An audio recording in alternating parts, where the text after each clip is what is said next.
Today we're going to have a very, very special presentation about kind of managing threats, threat assessments, and everything else. And from an expert who's been in the field for quite some time, Chuck Tobin. He's the president of a company called At Risk International, and he'll tell you more about that. And then he's also the president of an association called the Association of Threat Assessment Professionals. And that's a group that basically is combined with private security, law enforcement, counselors, and other kind of people like that who really kind of think about the dynamics of threat assessments in either the workplace, it could be another situation of going overseas, but how do you deal with certain threats, how do you mitigate them, how do you prevent them, how do you deal with them afterwards. So he's going to talk about a number of different things about kind of managing threats and managing violence and managing a number of other areas. You'll learn from him that in the sector that it's not just about government, it's also private sector. Okay, so Chuck comes out of the private sector, so you'll see that a lot of corporations also bring in experts to deal with their security. Okay, they bring in experts to deal with a number of different issues. So you don't have to always necessarily be on the government side as an agent or whatever the case is. You can also go to the corporate security side, because all big corporations have very, very serious people who are doing either surveillance or watching certain things, maybe executive protection or a number of other areas to think about as you think about kind of maybe your future, okay? And a lot of people will go in and out. Some people will go government and then come back to private and then private to government, okay? So let's welcome Chuck Tobin. He's going to give you a great presentation. We'll take questions afterwards and then we'll go from there. Chuck. Good afternoon, I guess, not quite evening, everybody. By the way, I did shower. I do have deodorant on, so the front seats are available for those of you that are hiding in the back of the room. I've been there before, and I apologize now for my camera person. I'm not stationary, so I'll move around. Just a quick pulse on who's here. How many of you are currently working in the federal community? How many of you are in the private sector? How many of you are lifelong students? Psychologist, law enforcement, human resources. Okay. To give you some perspective on where I'm going to come from here, as Derek mentioned, I'm kind of wearing two hats today. President for At Risk International, we're a global corporation that does executive security investigations. We specialize in threat assessment. When I say threat assessment, many times people associate that with facility risk security. And we're not going to talk about that. We're not going to talk about standoff zones and blast mitigation and those types of things. We're going to talk about human behavior and the assessment of human behavior and how it relates to potential or propensity for violence. So if you're in the right room, stay. Otherwise, we'll do it another time. The other hat I wear is I'm the president of the Association of Threat Assessment Professionals. I'll talk more about ATAP at the very end of the presentation. ATAP was founded, though, 25 years ago by John Lane with LAPD's Threat Management Unit in response to murders and other attacks that were happening against celebrities and other public figures. Rebecca Schaefer and others that were kind of the key events back in the 90s that actually helped form the first stalking law ever written in the United States, which was in California. So that association is a multidisciplinary group. We'll talk about that to give you some perspective for those of you that are interested and qualify for membership. It is a great resource, especially those of you looking to get into other communities. As Derek mentioned, ATAP is multidisciplinary. We have prosecutors, a very small percentage, but we do have prosecutors. They have psychologists, specifically forensic psychologists, law enforcement that are involved in assessment of violence, whether it's DV cases, terrorism, stalking cases, etc. And then you have a lot of security practitioners that, again, are specialized in their interest. So I'm going to try and cover a broad range of things. I'll tell you right now, I'm not a psychologist. I'm going to talk some psychobabble, but I'm not a psychologist. We have a partner we use who's what we call an operational psychologist, and I'll just define that for you as we go forward.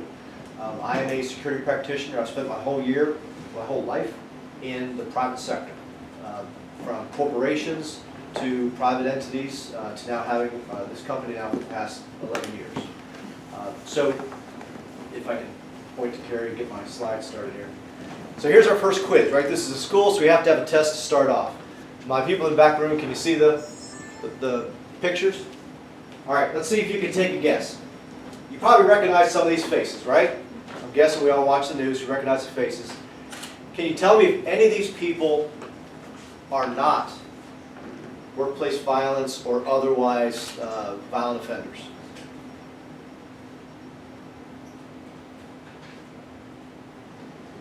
You could study this all night long. Yeah, really, you could. And you're not going to be able to tell, right? Because I can look at this group here, and no offense, I can look at this group here. And I can't tell the difference, right? Could you look like this lovely lady in the middle? Yeah, a couple of you kind of do look like her. Well, she killed some coworkers. You wouldn't tell that by her employee photo, right? We know some of the obvious ones. Well, this one, right? We've seen a couple of these in some of the school shootings. We've certainly seen our Fort Hood shooter on the far right side. We have Chone, of course. The gentleman in the middle. Everybody recognizes the gentleman in the top middle picture? Breivik. Breivik, right? Everybody says all the violence is in America, right? Canadians don't have any violence, we know that. But in Europe, right, this gentleman targeted the law enforcement, the government, as kind of a distraction, but the actual attack was against a group of kids on a vacation. I think he killed 40, I believe, was the total count. But he used distractors, right? He placed bombs in a vehicle, he distracted law enforcement, gave himself time to get to where he needed to be so that he could actually effect his plan. Now, we'll talk about some myths here in a minute, right? We all know that the myth of active shooters and workplace violence is they're all crazy, right? They've all been under some treatment, they're currently medicated or should have been medicated. Well, that's a big myth, right? And Breivik's a good example of that because he truly believed in his cause and carried his cause out to a point where, unfortunately, lives were lost. So let's talk about some samples. Is anybody here squeamish, just before I get going too far down the road? All right. Don't be afraid to step out, because I'm going to show a video, hopefully if it works right in a minute. There's some criminal footage that shows bodies on the ground. And I want to make sure everybody understands that ahead of time. I do presentations and training for SHRM, Society of Human Resource Management. And a lot of times I see eyes tearing up in the crowd, and I'm like, okay, I went too far. I don't want you guys to feel uncomfortable, but I want you to learn from what we're going to talk about. So, my women in the room, Lifetime Channel, right? Everybody watches Lifetime Channel. I'm not admitting to it, but we do. So, the Stalking Laura Black, a made-for-TV movie. It was actually a very well-done documentary on a workplace violence scenario. Pretty simple. ESL Corporation, Sunnyvale, California. Laura Black's a 26-year-old electrical engineer, young, attractive woman who happens to work with Richard Farley, 39-year-old computer programmer, terminated 2 years prior for his behavior. All right, so let's get this out of our head right now before we go any further.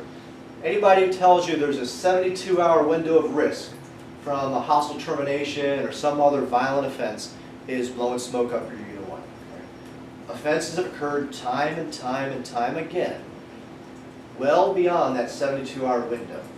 And a lot of it depends on the assessment of their stabilizers or inhibitors and those types of things that might cause them to come back and target in the future. So to give us some perspective here, I'll show a video in a second, but understand first of all, Richard was former military, he had a stable career and a clearance. Well, by most assessments we would say, well, those are things that should probably screen out risk for potential for violence. But not necessarily, right? Because most background investigations look at a person's criminal history, they look at their credit history, and maybe some of their character, but not necessarily potential for violence. So he develops an obsession over Laura. A protective order is issued, and this escalates to a point where he is likely going to go to jail. But he decides he has another plan. So let's go to the next slide. You're going to have to click on the video. And we haven't tested the volume, so this may blow you away here in a second.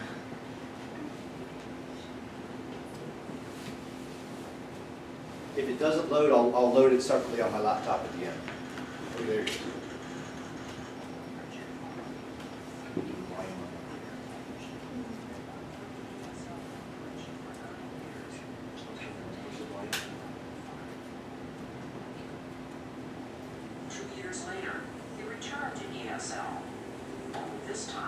He walked in carrying a Can you hear it back 12-gauge there? semi-automatic shotgun.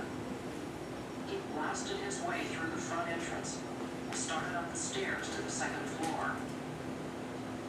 He headed toward the office of co-worker Laura Black, the woman he had relentlessly pursued for 4 years. I had my door closed and I was studying, and it just seemed to be a few seconds before all of a sudden my door was thrown open and shot. I thought it was blanks. Richard Farley fired twice. One of the bullets tore a hole in Laura's shoulder. And I reached in my arm. I was trying to stop the bleeding. A piece of bone fell out, and I knew I had to cut it. As police surrounded the building, ESL workers frantically ran for their lives.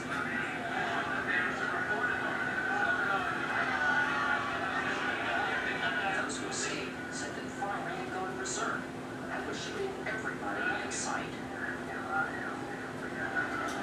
Police officer Bruce Dudley suddenly spotted Laura Black, who crawled out into the line of fire to drag her back to safety. Even though she was badly wounded, Laura had somehow managed to get out of the building alive. Those left inside ESL were not so lucky. When Officer Dudley entered the building with his video camera, he recorded the brutality of the violence that had taken place. The walls and floors were covered with blood. He found body after body of office workers who had been ruthlessly murdered. Some victims had been shot as they went about their daily routines. Others were caught, frozen in panic, as they desperately tried to run away. Some had tried to barricade themselves behind locked doors, but Farley had found them anyway. It was a merciless attack. In less than 30 minutes, Richard Farley had murdered 7 ESL co-workers and seriously wounded 4 others. When the former ESL employee gave himself up, he told police, "I'm not crazy. I know I'll die as a result of this." Richard Farley now awaits his execution on death row at San Quentin Prison. He's refused to talk about the shooting or his fixation with Laura Black until now. What do you think that Laura Black could have done to prevent the shooting? Treated me a lot differently than she did. Go out with me, yeah. Yeah. That worked. But she didn't like him out. I agree. She didn't want to. Did you return of killing yourself in front of them? Yes. Did you think of taking her with you? I don't believe I ever thought of that. I mean, my intention was not to hurt more physically. Psychologically traumatized her, make her live with the experience of having my blood cuts all over her is one thing, but to physically hurt her, I never intended to do that. On the surface, there was nothing about Richard Farley that made him seem like a violent person. When he was 19 years old, he joined the Navy to learn everything he could about computer programming. After he was honorably discharged, he was hired by the ESL Corporation, given a top security clearance by the Defense Department. For 9 years, he was a trusted employee, leading a quiet, stable life. But his life quickly changed when he met 22-year-old co-worker Laura Black. Within the first couple of weeks, he was demanding my home telephone number and demanding to know where I lived. And one morning, we had a confrontation in my office. And again, this is only a couple of weeks after I met him. He was demanding this information, telling me I have security clearances, you can trust me, government trusts me. And I, almost ran out of the office and get away from me. So very early on, I gave the signal that I was not interested. I would ask her out, and then I would get smart remarks and stuff like I would, well, you were the last person on earth. And I wasn't going to let her get away with that kind of thing.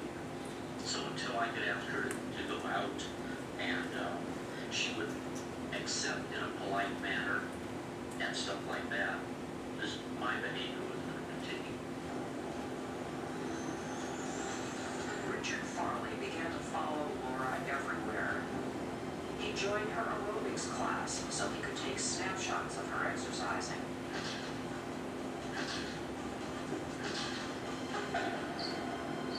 He would often spend all night outside of her home, watching and reading, taking down license plates of nearby parked cars. I didn't want her to feel terror. The ground rules that I play by are basically that I want to change her behavior. I want to do things. Thinking? That may make her mad, that may upset her, but that won't offend her or drive her away. I was taking classes at Santa Clara University working on a master's. He'd show up there. He'd show up at the softball games. He'd show up where we'd go out for pizza afterwards. He was everywhere. So I just sort of hadn't been confined to my home. I thought about moving away, changing my hair color, changing my name. He had my sister's address. He got into my personnel file. He said, I know where your sister lives. I have two sisters. And rather than going after my younger sister, it was horrifying. So you're stuck. Here's my family's address. He threatened to come back for Christmas to Virginia and visit, show up at the door. This person was becoming really dangerous and serious and held over me the fact that he knew who my family lived. Tell me about the compulsion. Looking back, I don't even see the compulsion anymore, but at the time, there was a definite need to do that. I mean, even though I was consciously aware of what I was doing and would try to stop, when she disappeared out of my life, when she went somewhere, I didn't have any idea where she was at, then there was a definite compulsion to find out where she was at, and I couldn't even to this day describe why. Did it occur to you to pursue a relationship with someone who wouldn't be so adversarial? I was doing that at the same time. It was like two personalities.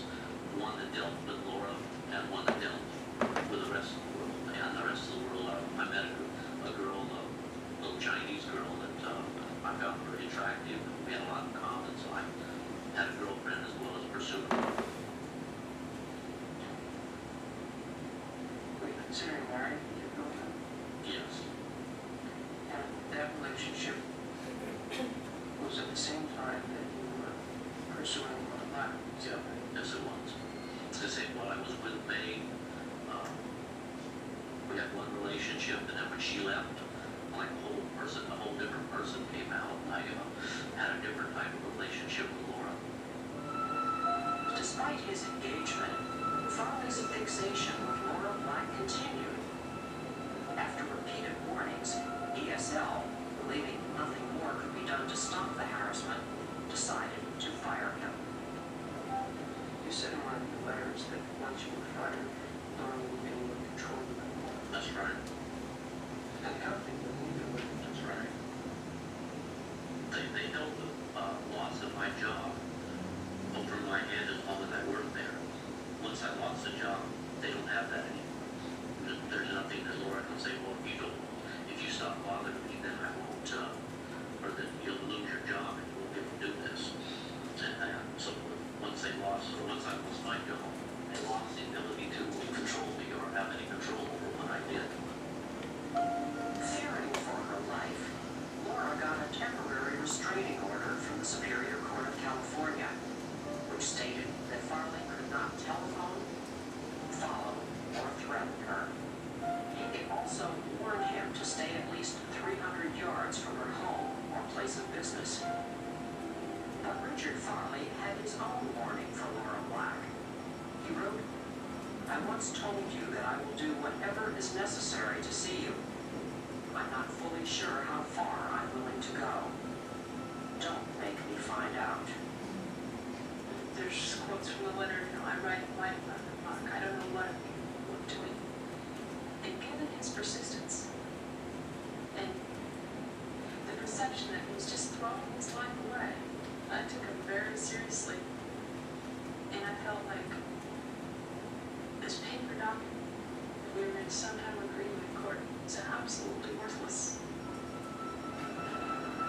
One day before he was to appear in court, Richard Farley rented a van and loaded it with 98 pounds of guns and ammunition. He then returned home for the last time and said goodbye to his fiancée, May Chang. It made love to May that morning. That afternoon. Made love to her that afternoon and drove over. Right.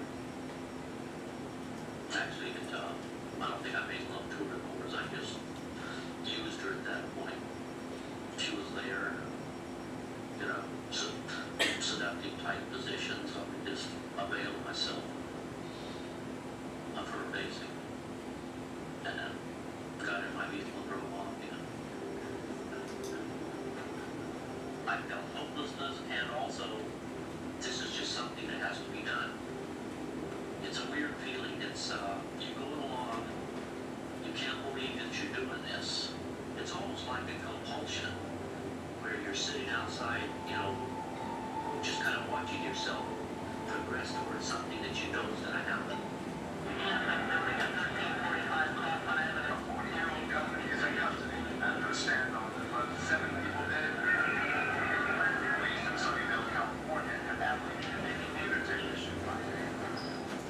It's one thing for him to have inflicted pain and suffering on me, to take the life of these innocent people, shoot someone with a barrel. If I could undo the damage this man has done, I would give anything to do that. All right, so that's your downer for the afternoon. All right, sorry to start your evening off with that, but the reality is that this type of thing happens all the time, right? Day in, day out, there are cases of stalking and obsessive behavior. There are cases of workplace violence. There's cases of domestic violence. Every time you look at your watch, there's been another case. Just today, we've opened 3 new cases internally with our company. And we're one of many, many, many companies out there that can do this type of service. So this type of thing does happen. If we look at this video, we could probably spend the next hour and a half digesting his commentary, couldn't we? Did anything stand out to you in what he said? He said he wasn't crazy, We said he wasn't crazy, right? but his actions appear like he was, because he was in a relationship with his fiancée supposedly, but he said he was like 2 different people. One way with her and other people, or one way with, and he kept saying the relationship he had with Laura, even though he didn't have a relationship with her at all. So he demonstrated some obsessive-related personality disorder, right? I'm sure a clinician would find some way, Dr. Part-Dietz, I'm sure, found certain underlying characteristics. What else can you see in his commentary? He said he had a second personality that he wasn't in charge of, that sort of speaks to some sort of insanity. And that's where that relationship between Bei Chang and with Laura, right? When he got to the last part talking about his sexual intimacy with May prior to going in to effect this attack, some have theorized that it was kind of a dominance, controlling behavior, kind of like a rapist, right? All about control and dominance. Behavior that may have actually given him the courage to go on with the next level of his plan. What else did he say? What other things he brought up in here? He blamed it on her and said that should she had just gone out with me, it Girls, would've been I've been fine. saying it since I was in high school. No, seriously. He basically was saying it was her fault, right?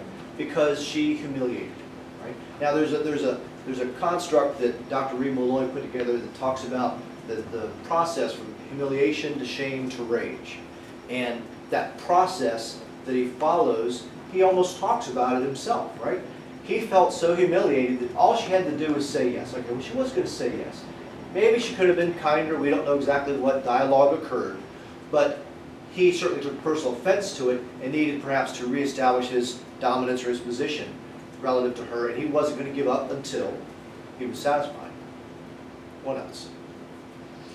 This logic runs contrary to everything that I guess is normal individuals would assume would happen. For like relationship, someone tells you no, you expect, okay, well, you'll at least be civil about it, you help and move on, but he took that as a challenge, or like his logic seemed to definitely be at extreme odds to what contemporarily we would expect. Well, and we'll talk about typologies, what we call, there's various types out there that have been created about human behavior. And one we won't spend much time on, but there was one that was done on a university level based study of campus students. And Brian Spitzberg did a study and created this thing called obsessive related intrusions, RIs. And he showed kind of some of the dynamics that we see in how he was acting in this relationship. And we see this quite often in cases that we work in workplace violence, is this kind of predatory pursuit. Right? What was he doing? He was sitting in front of her house late at night. He was showing up at the football or the baseball games, or getting pizza, going to aerobics classes, taking pictures. He couldn't separate himself from her. Even though he'd go home and have a relationship, he just couldn't get away from her in his mind. So as we go through, we talk about all these different things. Keep this video in mind, because there are a lot of good learning points that we see or saw in this video. So I'm going to talk about a personal experience I've had. Now, I've been in the security industry for about 25 years, and I've enjoyed every minute of it. Right?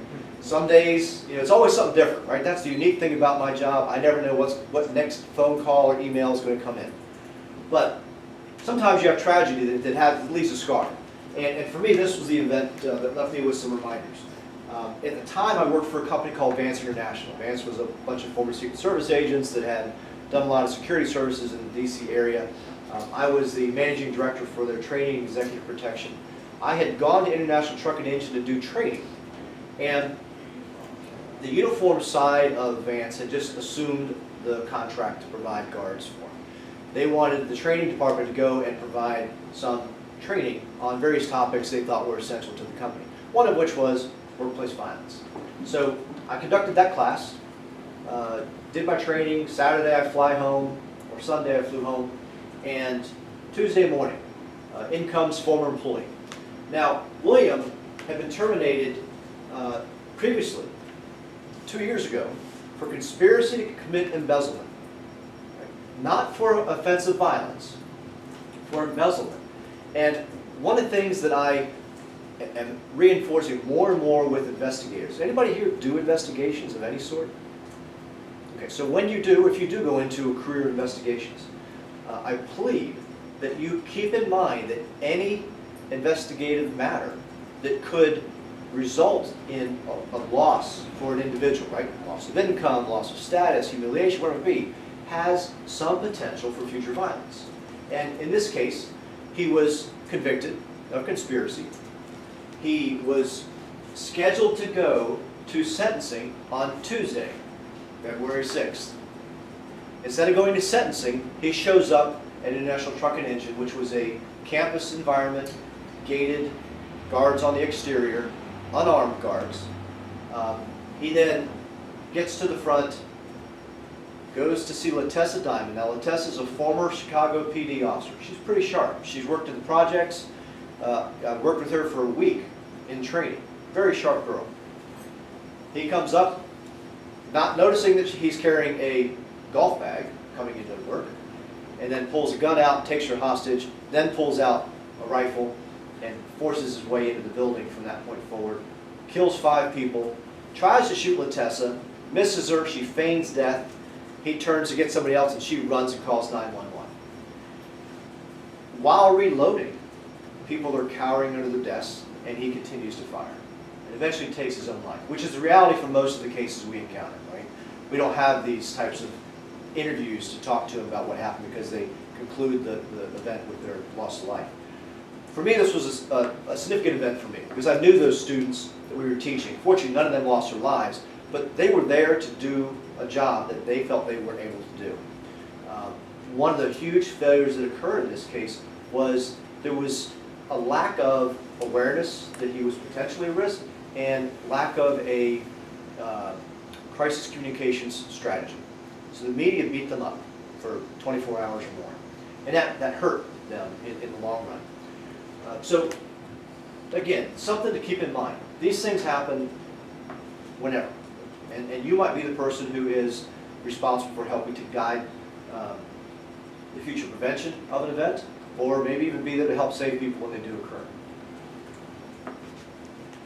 So, how many of you have heard of the Department of Justice categorization of violence in the workplace? Anybody? A couple of you have heard it before? It's been around for quite some time, and it provides us kind of a template when we think about what types of people we might have to worry about. So let's do quiz number 2. Somebody tell me the top 3 most dangerous jobs in the United States. Leaving out soldier, that's an obvious one. Top 3 most dangerous jobs in the United States. Fisherman. Fisherman. Nope. Nice try. Logging? Logging? No. Policeman? Policeman, right? Number 2. Sort of receptionist, maybe even security guard, depending on who's the first one at the door. So they've put security guards and police in the same category. Receptionists aren't in there yet, but you're getting warm. Would bank drivers for their stuff. Armored car people? No. Doorman? Intelligence officer? Counselors? Receptionist. No. Think about what might put somebody in proximity to risk, right? Assets, late and unusual hours. Well, we already have police officers and guards. How about nurses? Right?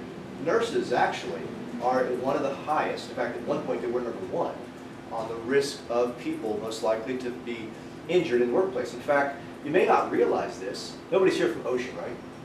Okay. All right. You may not realize this, but OSHA is finally getting on the ball with citing people for violations for failure to provide a safe working environment. And they just cited a Brooklyn hospital that had medical personnel supporting a correctional facility for failure to provide a safe working environment because the nurses were being beaten, battered, intimidated, and hurt. And they fined them $76,000, you know, thanks a lot. But they cited somebody, and that's important because they haven't done a lot of that unless there's been a fatality. So that's a good step. But we know now nurses and police officers. I'll give you the third one because we'll be here all night trying to guess it. Taxi cab drivers. Right? Late at night, cash assets, and a car. Right? So those are your top 3. Now, what we think of when we think about violence, particularly in the workplace, as this is categorized for DOJ, everybody thinks of that crazy employee that went off the deep end, that nobody understood, and he just brought his gun and then shot everybody up. Right? That's what occurs to most of us. The reality is that's the smallest fraction of incidents of violence in the workplace. But it is one we have to be aware of. Type 1 is your violent acts by criminals who have no other connection with the workplace that enter to commit robbery or another crime. That's your stop and rob, right? The guy that comes into the gas station, holds up the people in the gas station, kills somebody, and walks out. They had no other involvement. It was a prime target, and they took advantage of the target. Right? Those are rather difficult unless we happen to catch some surveillance activity or some other reconnaissance that suggests they're targeting that location or people at that location. Your type 2, violence directed at employees by customers, clients, patients, students, inmates, or any others from that organization. So these are people that are not employees of, but they have an employment relationship, right, as a result of being a vendor or a customer. In our type 3, violence against coworkers, supervisors, or managers by present or former employee. That's the one, again, we usually think of. And then type 4, violence committed in the workplace by someone who doesn't work there, but has a personal relationship with an employee. This is your domestic abuser. Right? They're the ones that enter the workplace trying to get a hold of their boyfriend or girlfriend. They think somebody at work's been sleeping with their partner, and they go in and they cause an attack or incident in the workplace. You're probably thinking, well, that never happens. You'd actually be surprised how often those types of cases occur. I literally just left a client's office that had an employee who was going through her own personal meltdown, who was delusional about her boyfriend, who I don't know was an FBI agent, that she thought was trying to kill her. Now, this was a domestic matter where the partner wasn't really the person of concern. It was actually the the individual reporting it because of the breakdown she was having. But these types of things are happening more and more, right? I file a protective order against my partner. I list my place of employment as a protected location, and they show up. Well, what is the employer supposed to do? We'll talk about that here a little more as we go forward. So those standards were kind of your guidelines from DOJ. Let's talk about industry guidelines, just so you understand that there is actually some direction outside of OSHA, right? OSHA, the Long Island Coalition, other organizations have created kind of standards for workplace violence. But ASIS SHRM in 2011 published a guideline for people to work from, a standard. And actually, it's an ANSI standard. Everybody know what ANSI is? American National Standards Institute. Right? Your airbags in your car, your hair dryer, all these things are ANSI approved. So this standard actually does carry some potential risk for litigation also, because it is a standard. Within this, they talk about a lot of different things. A multidisciplinary environment would be one of those things. Multidisciplinary meaning that a single individual should not participate in making the sole assessment of risk. And we see that a lot of times in entities nowadays where an individual comes in that has a PhD of some sort, or they're a security professional or former profiler, and they make the assessment of risk. And I'm here to tell you that is not the way to do it. It should be and needs to be multidisciplinary, and not just multidisciplinary, but multiple people participating, right? I could have a PhD and be a doctor of forensic psychology, have a law degree, and be a security professional, and I would never suggest that even possessing all three disciplines that I should solely assess a person's risk, because you need different perspective. We work regularly with Dr. Palarea, formerly NCIS, now State Department, has his own company. He provides a whole different type of insight than I do as a security professional. And we need that collaboration along with HR professionals and other people to truly understand the person's behavior, why they're doing what they're doing, and what we can do to get them to the next step. So that multidisciplinary environment is very critical. You can find this document online. If you go to ASIS, they'll charge you $125 or $150 to buy it. If you go to SHRM, if you're a member, I think you get it for free. But you can probably find it floating around on the website, internet somewhere. It also talks about key stakeholder buy-in. Right? You need to have the people at the top, your CFOs, your CAOs, your CEO, buy into this program so that it's fully embraced and supported throughout the organization. And that has to be then carried through the rest of the employees and the rest of the individuals. If you probably know, but how many of you in your companies, wherever you happen to work, have workplace violence programs? A handful of them, right? That's typically what I see is a probably 5 to 10% go, yeah, I have one. Now the reality is probably 25 to 50% have them, but nobody told you what's in it. They didn't train you on the indicators of potential violence and who to talk to when I see something that scares you know what out of it. So that's one of the big failures that this addresses, is you have to train people to recognize potential risk for violence. So these are some of the key points that the as-is standard talked about. It talked about a workplace violence guideline or policy, the interdisciplinary threat management team, the threat environment and use of external experts. It provided some specific guidance relative to those external experts, but it was very vague. In fact, one of the things we're doing with an ATAP is trying to clarify what it means to go out and find a external third-party consultant. And we'll talk about some of the differences here as we go forward. Incident and event management process, right? What do I do when you know what goes to hell? Now, how many of you live in Fairfax County? Any of you? A couple of you? Fairfax County's done a pretty good job recently of promoting a video series training, Run, Hide, Fight, or Run, Hide, Defend. DOJ put this out a while ago. There's other videos online about it. It's a great training platform relative to what do I do if a weapon's presented in the workplace. I would make sure that you understand what do I do to prevent that gun from ever arriving in the workplace, right? That's where we want to be. But this does give you at least the idea of if something happens, I run, right? People suck at shooting anyway. They really suck at shooting moving targets, right? Second option, hide. If I can't run, I barricade myself, turn off lights, silence my phone, and hide and hope they go to the next room. Hope my friends aren't in the next room. And lastly, I fight. If I can't hide and he comes in the room with the gun, then everything at my reach, right? Speakers, laptops, you name it. It's all airborne coming his way till I can get out of the room and take him over, right? Survival instinct needs to kick in at that point. I'm telling you this because to me it's extremely unfortunate to hear in the case of International Truck and Engine, the employee that was sitting on the floor weeping as William Baker reloaded his revolver. That to me is a tragedy. Now, I don't know if any of you looked at my bio, but I was a director of security for Hillary Clinton's campaign for 2008 and on, for 18 months. You can imagine, female candidate, Clinton, we had a lot of people that didn't like her. So we averaged 115 to 150 threats per month communicated directly to us. Maybe 4 or 5% were actually capable of carrying out any real act of violence. But throughout that campaign, we had a lot of unfortunate issues to deal with that hit the press, right? The hostage situation up in New Hampshire. We had employees attacked in Ohio. We had gunshots rain in South Carolina. We had a number of events that occurred that, of course, kept my side pretty busy throughout the campaign.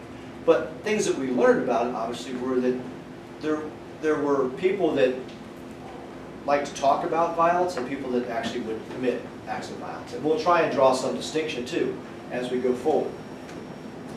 We also have protocols to address emergencies and incidents that create concern. And then lastly, of course, it talks about that training dynamic we already mentioned. If we look back at some of the guidelines that were provided in earlier days relative to what your threat management team would consist of, this inner circle of your HR, legal, security, supervisor, decision maker, that was traditionally the group that everybody thought should be your threat management team. And that group still is the core to the team. But one of the big things that was addressed in here is you need to recognize, if you're providing that consultation, what other resources might be needed to support this type of event. Public relations, corporate communications, right? We need somebody there who can say the right thing at the right time to not allow this to become too litigious, not to cause any further scars or injuries to our employees, etc., not to cause our stockholders, stock shareholders to run away and hide. Crisis management personnel, right? People that are able to facilitate that incident of getting people to where they need to be safely. You might have union leaders who perhaps need to be considered. Certainly your EAP, right? Your employee assistance program, your counselors to help out. We talked about that briefly. I mentioned that hostage situation up in New Hampshire during the campaign. We were fortunate enough to have already coordinated a crisis counseling service that was able to be on the ground in a hotel down the street from the hostage situation, so that once law enforcement finished their debrief, they were able to get these people through whatever they needed as far as dealing with conflict and crisis. And then risk management and occupational safety personnel. One other thing about the workplace violence side of it, that we're going to start stepping out of workplace violence more into behavioral assessment.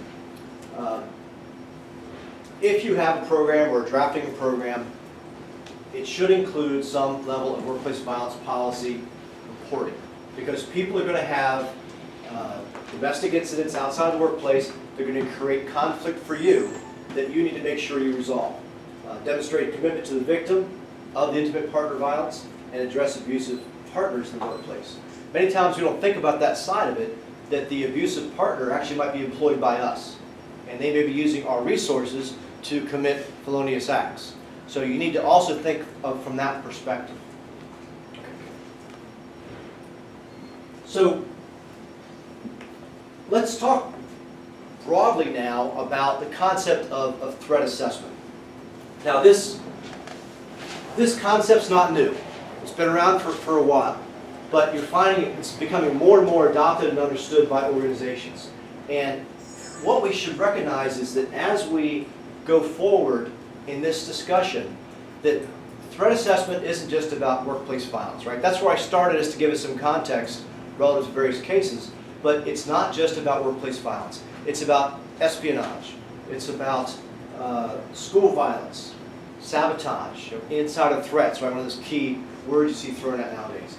Terrorism, stalking cases. All of these things have one thing in common, right? What is that one thing in common? Oh, I stumped you.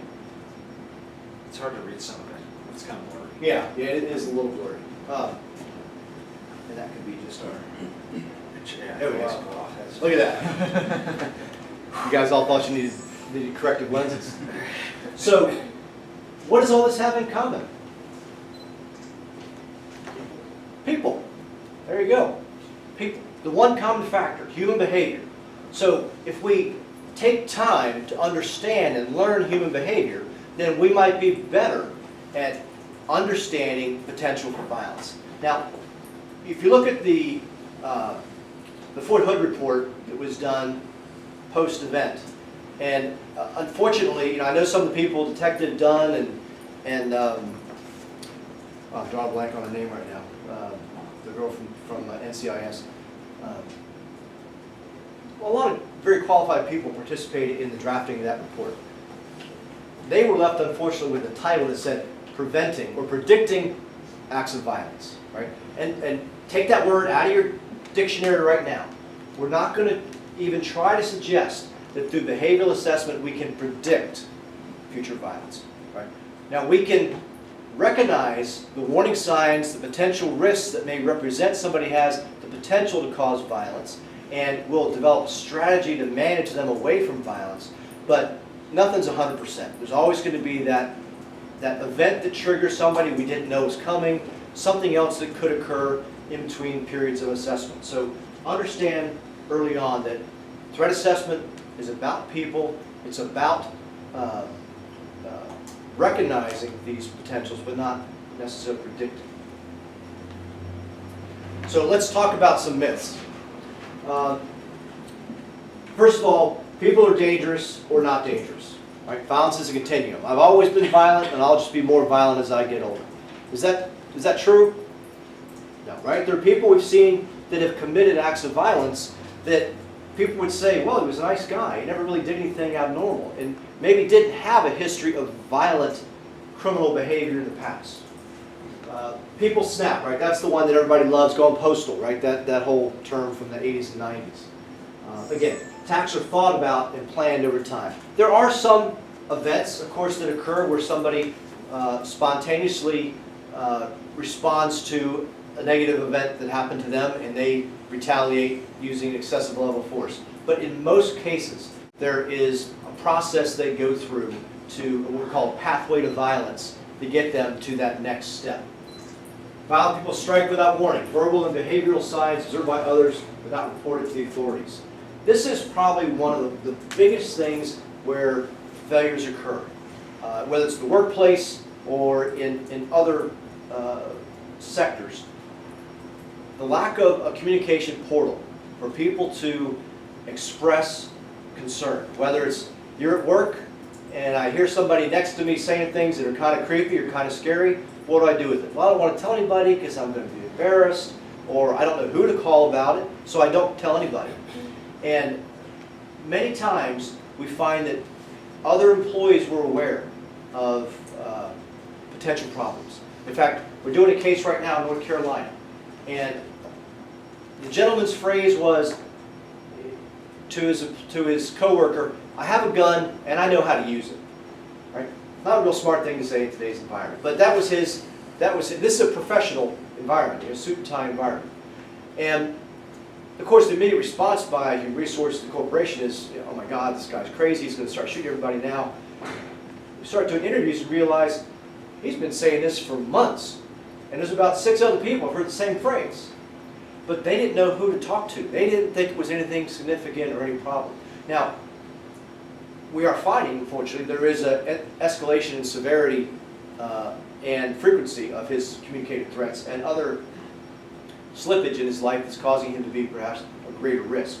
But many times we find that the behavior's been there for quite some time. It's just that nobody knew how to communicate it forward. And lastly, there's no way to prevent the violence. The truth is, would-be attackers can be effectively managed.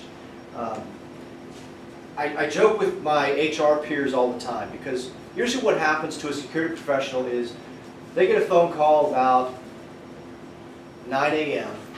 from an HR professional that says, we're firing John. Okay, when? 10. Wait a minute. Well, why are you telling me? I'm not a bullet catcher, right? So what are we going to do here? So we try to articulate to them that maybe, unless we needed to fire John today because he did something that was so heinous that he has to go right now, right? He came to work with a machete. He pointed a gun at an employee. He threw somebody down the stairwell. Yes, that guy needs to go right now, and we'll deal with managing him as we need to.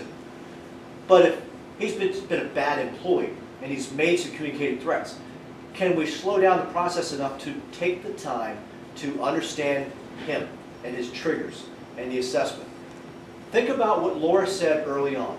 This stupid restraining order. What was this little piece of paper going to do for me? Now, it's a legal document that truly does help in future prosecution, possibly defense, from a legal perspective. But when we consult clients, we always make sure we understand what is the individual's tolerance of other legal guidelines. Does he get speeding tickets every week? Does he never pay his speeding tickets? Does he think the law is crap? Well, what's this piece of paper going to do? Right? But if they're a law-abiding person, now that might tell me something about their mindset. And maybe that piece of paper might have a different impact on that person than the person I described previously. Right? So that's part of this understanding this pathway and how we can manage and understand this individual better to help hopefully prevent them from getting too far in control. All right, so let's talk about some terminology. And there's no quiz on this one, so you're okay. Violence risk assessment.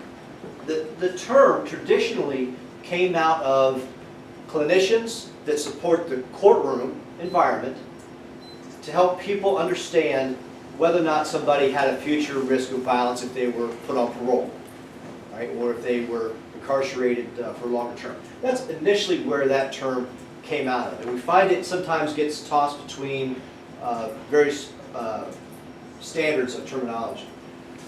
When we talk about threat assessment, we're talking about a targeted act of violence committed against an individual or a group of individuals by an individual or a group of individuals, right? So it could be a stalking case where I have obsessive interest over an actress. It could be a workplace violence case where I'm going to kill my boss because I think he's sleeping with my wife. It could be a terrorist who obsesses over a particular interest or element. So the next element of that is the management, threat management. Management, of course, is directed at trying to reduce the risk for future violence. So throughout the assessment process, we're going to identify management strategies that help us guide that person to where we want them to be. And that, again, could be used to reduce the risk of an insider threat, perhaps espionage, or reduce the risk of a person who's committed or going to commit an act of violence against another individual. Targeted violence, again, one of the other terms that we use regularly. Again, that is when somebody has acquired an interest in an individual. There was a recent study that was done by LAPD on environmental targeting, where an individual becomes fixated on a location as opposed to the people at the location. And that study resulted in a typology which was slightly different, because regardless of who lived in the house, the guy was obsessed over that property, even though he had never lived there. And they used that as a model to formulate this environmental typology. We're talking more about targeted violence related to targeting of persons, whether it's a school shooter or a workplace violence individual. We talk about attack-related behaviors. What would you consider attack-related behaviors? Explosive anger. Okay, perhaps explosive anger. Well, if there's attack-related behavior, maybe they're sitting there and doing pattern recognition and analyzing where you go, what you do, Yep. when you're alone. So they're doing surveillance and reconnaissance to figure out Yeah. what is your lifestyle, what are your vulnerable points.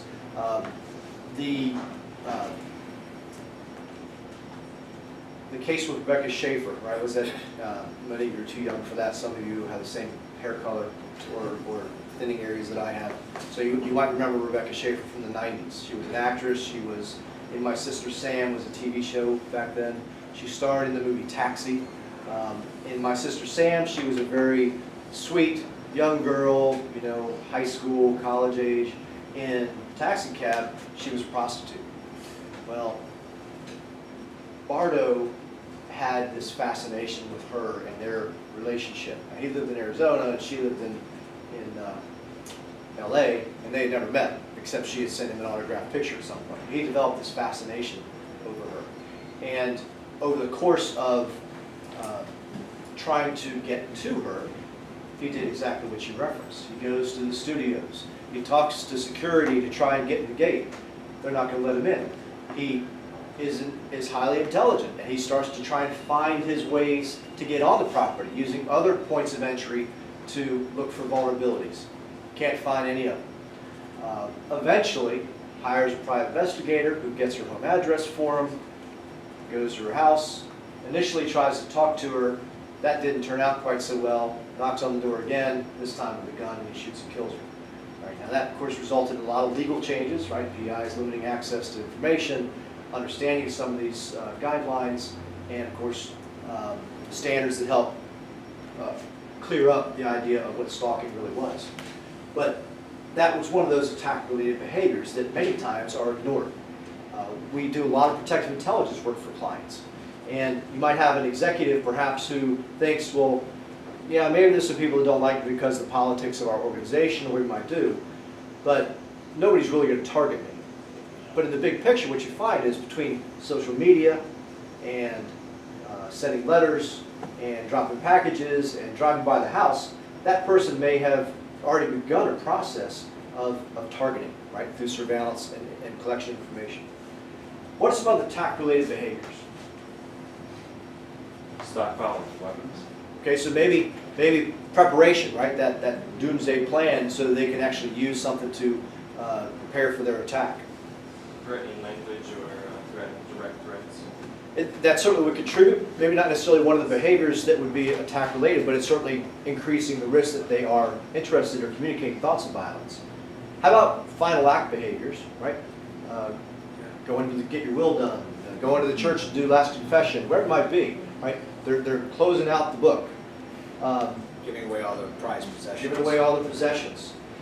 Perhaps in the preparatory side, maybe going and getting training, right? Spending more time at the range, enhancing the skills they think they're going to need. Look at Columbine, right? What were they doing? Going out and practicing with their weapons that they expected to have proficiency in before they committed their attack. So doesn't mean everybody that goes to the range is a bad guy, but you look for that pattern, perhaps that might be different from what they've done before, or if they're doing things that are much more targeted at a specific interest. We also have violent ideation. We'll talk about ideation and grievances shortly, but ideation might come from perhaps a fascination. Perhaps they have these violent ideas. In fact, let's use Spielberg. Everybody knows who Spielberg is, right? He had a gentleman, I use that term lightly, who had an obsession with becoming an actor. And he believed that if he was to establish his dominance over Spielberg, that he would gain access to what they call the Black Actors Guild. That was this mysterious place where all the top actors hung out, I guess, at Brad Pitt's home. Who knows where the hell it's supposed to be, right? So he had this delusion. Now let's first establish the fact that he did use methamphetamines. Right? So we already have, there was something that was helping to drive the delusion. He had other issues he was struggling with, but he was calculating, he was intelligent. He conducted surveillance. He tried to scale the wall to the property a few times to get on. Security caught him. He came up with this master plan that he would rent or buy. He bought a car, very similar to the spouse's vehicle, and drive right through the gate, right? Just drive to the gate, wave, and go in. He thought he'd get in easily. Well, he tried that. They held him at the gate. The guard was remote. They held him at the gate long enough for law enforcement to arrive. He's arrested. In his vehicle, he has a rape kit. Because his plan is to rape and sodomize Spielberg in front of the family so that he establishes master dominance over them. Right? Now, there are a variety of ideations, right? There's an idea he's come up with, right? And you said something earlier, actually, that talked about our Farley video, where he wasn't thinking like a normal person, right? I want to stress right now, if you get into this arena and you're acting as investigative, right, especially behavioral science or behavioral related investigators, don't ever get in your mind what the normal frame of thought is, because you can't guess what's going on in somebody else's mind. I'm not going to guess what's going on in yours right now, right? Every single one of you is thinking and perceiving at a different pace, at a different process, because the environment and your upbringing and your chemical makeup, all these things impact what you think. Well, it's impossible for us to get into this gentleman's head and think about what made him think raping and sodomizing Spielberg would get him to this level. But he had the idea, and he invested in that idea. Emotionally, he believed that was the truth. That's all that matters. Right? That's all that matters. I was going to actually say another example I'd like to hear your thoughts on it would be Valerie Salinas. Valerie Salinas shot Andy Warhol. Right? I mean, she was another one that was like incarcerated, well, like forcibly interned 7 times for schizophrenia. She was like, she wrote the Scum Manifesto. And if you look through, in fact, we'll talk about it briefly, the exceptional case study project done by the Secret Service that looked at 83 different offenders. There were very, very common trends that occurred in many of these people. And that obsessive related behavior, in many cases, was a trend. They became so fixated on their target, they stopped seeing outside the blinders. Right? And we've seen people do that in real life, right? They get into a dating situation, and their spouse, their boyfriend, girlfriend leaves them, and they can't think outside of this, my life is going to end if I don't have this person in my life. And they get stuck until somebody, hits them on the side of the head, and all of a sudden they see stars and light. But people get locked into that, and some perhaps suffer, unfortunately, from mental disorder or some other event that perhaps has caused them to not be able to deviate. I'm just curious whether that particular person experienced a similar kind of dominance imposed on him earlier in his life.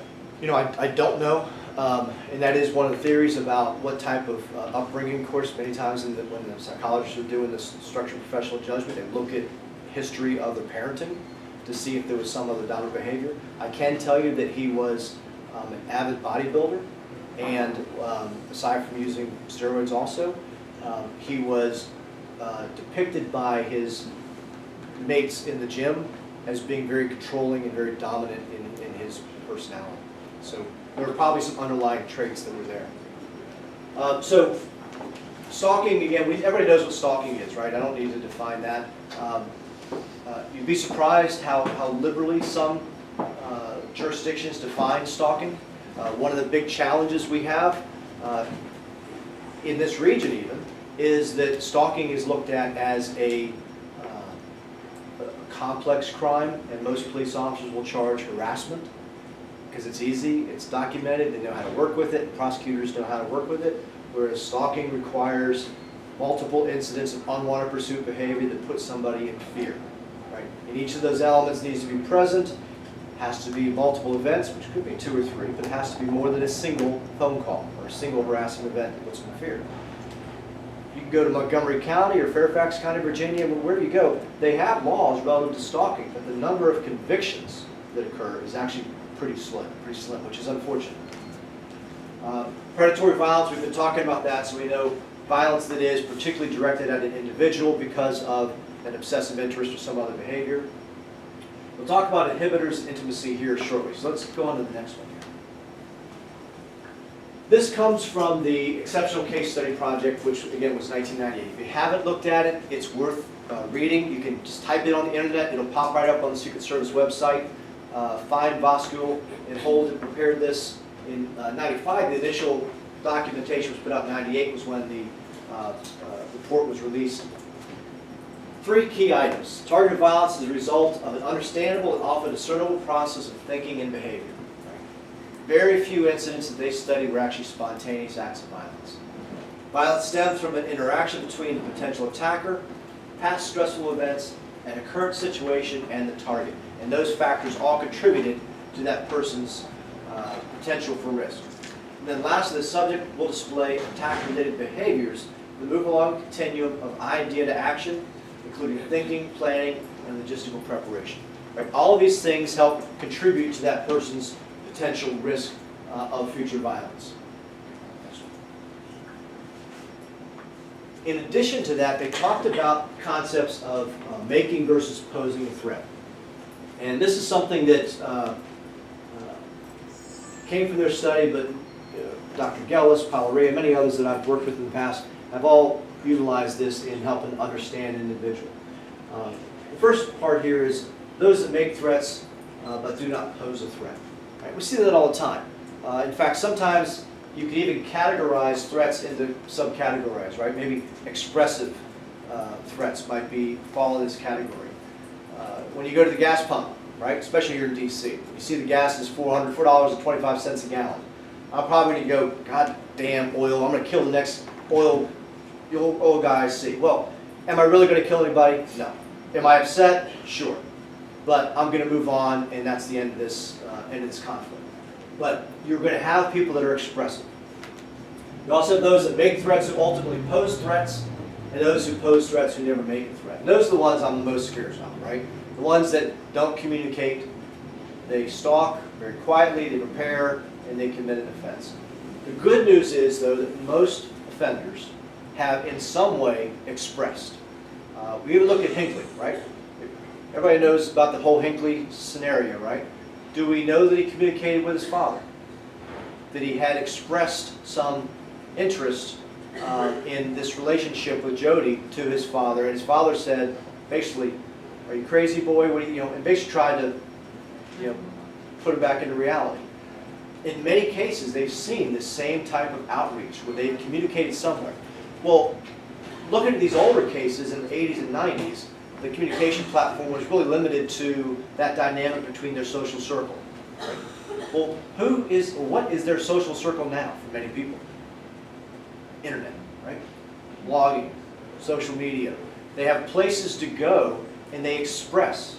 And we've seen repeated, in fact, what was his name? Our Santa Barbara shooter, drawing a blank on his name. I want to say Rogers, that's not the right name. The kid that just shot up all the students, unfortunately, in Santa Barbara a couple months ago, right? He had his manifesto, right? And he had things that were posted on YouTube, and they were even taken down. Law enforcement was even suggested to go by mom, to go look at his room and talk to him a little bit, right? So there were signs she saw, signs that were on the internet. There are things out there, right? So we find more and more often that that's a platform where they go to reach out. Maybe for help, maybe just because they want to brag, but they're reaching out.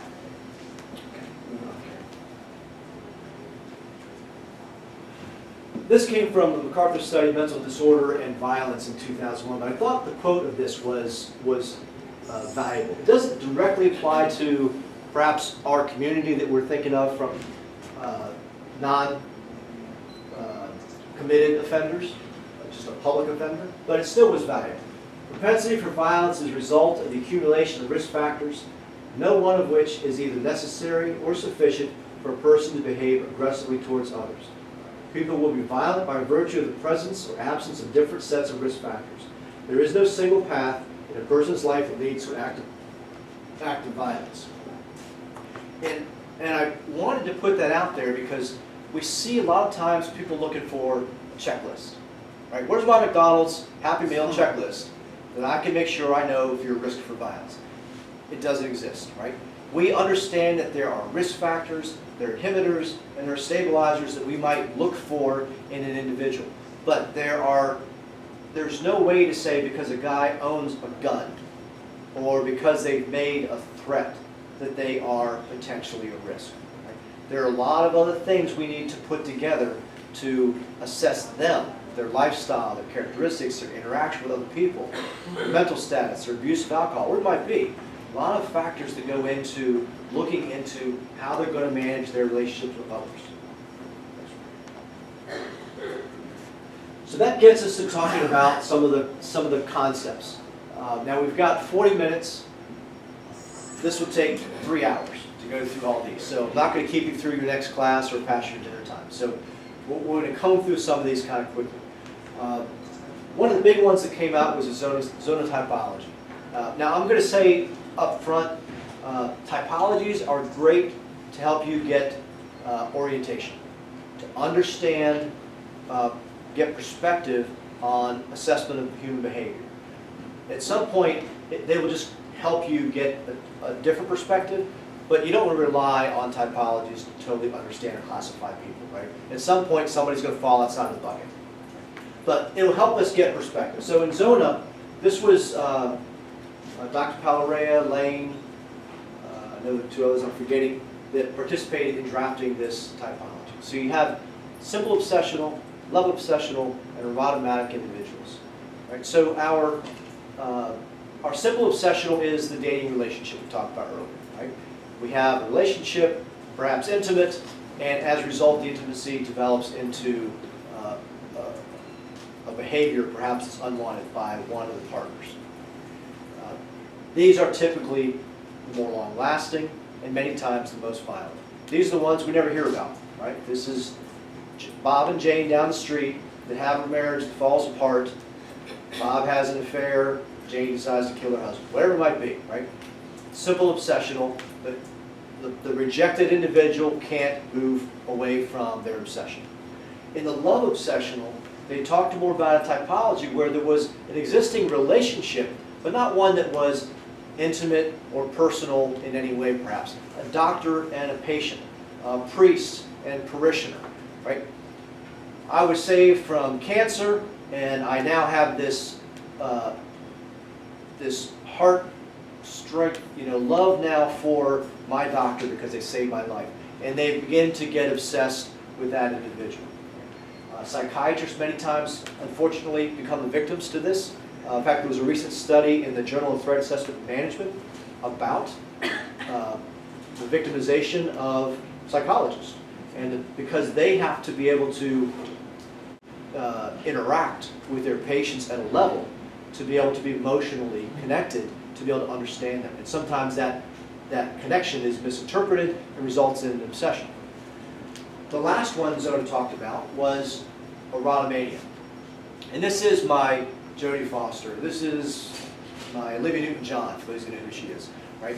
Where she had stalkers, I had to bring her up.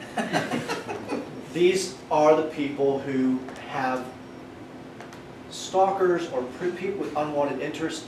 They never had contact. Maybe they passed them, waved at them walking across the stage at a concert, or they maybe sent an autographed picture. But these are the ones that have the most publicity because the victim in this case is Madonna, right? It's Spielberg, it's somebody big. And they have an unwanted pursuit that hits the headlines because the lady, who was the one that, I can't remember the lady's name, that showed up at the guy's house, sleeping in his house when he was on vacation. But they feel many times like they're part of their life, right? They interact with them in their mind by TV, by public events, etc. Olivia Newton-John, right? This gentleman followed her from country to country to country, right? Transience and disconnection to a social community was one of the factors that would contribute perhaps to his lack of understanding a true social network. Right? He lived just for her, wherever she went. Mullen typology was a slightly different typology.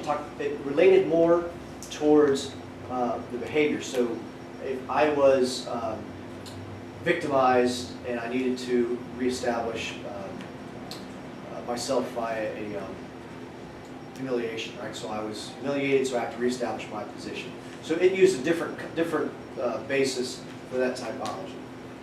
Hunters and Howlers provided, actually was a book written by Calhoun and Weston based on a study that was based on the courts and legal system, but it provided some interesting insight about the difference between a person who might hunt, again, who may not express an interest in targeting, or a person that howls and actually talks about it but doesn't actually have a mechanical instinct to collect the weapons, to make the plan, to put the attack together. Terror-solved cases. This was as a result of a victim in the 60s. Essentially what happened is she was a college student, had a friendship with another college student, and he misinterpreted their relationship, right? Happy New Year's, have a great day, kiss on the cheek, and he's like stars in the air, and she's like, he's a great friend. Well, this obsession for him continues.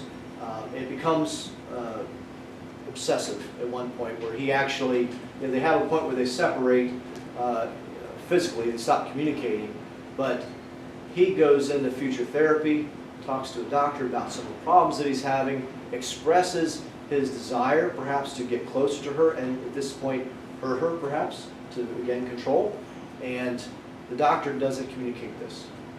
Well, the family's unaware, brother's unaware, the ex-friend or former friend connects with her brother, makes a situation where he's rooming with her, and eventually gains access and unfortunately kills the victim. The terrorists off, of course, warning now puts doctors at a certain point where they have an obligation to warn, a duty to warn, and duty to protect. So that law has been put in place for 30, 40 years now to protect victims. A lot of risk assessment or false victimization. We had one case actually when I first opened the company. I thought it was really interesting that it was a female who felt that she was subject to attacks by her ex-boyfriend. She painted a very, very good story. In the course of conducting interviews, I began to learn real quick that she wasn't the victim. He was going to be the victim if she could find him, and she needed us to find out where he lived. Right? So sometimes you'll find there's a twist, and perhaps they are identifying themselves as the victims for other means. We'll talk about these risk assessment factors. Do you have a question? No, I would say it to them. We'll talk about the risk assessment factors shortly. We already talked about making versus posing threats to intimate partners. Behavioral assessment versus profiling. We all know what profiling is, right? Yes? Yeah. So profiling, perhaps taking a class of individuals, and that class of individuals is more likely to perform certain acts or have certain risks or do certain things. So that's profiling, right? Whereas behavioral assessment, which is what we're trying to focus on here, is more about the individual's behaviors that make them unique. And while you might have to use both skill sets in some scenarios, understanding human behavior as we go forward is going to help you get a better sense of a person's risk, these situational, social, workplace relationships, etc.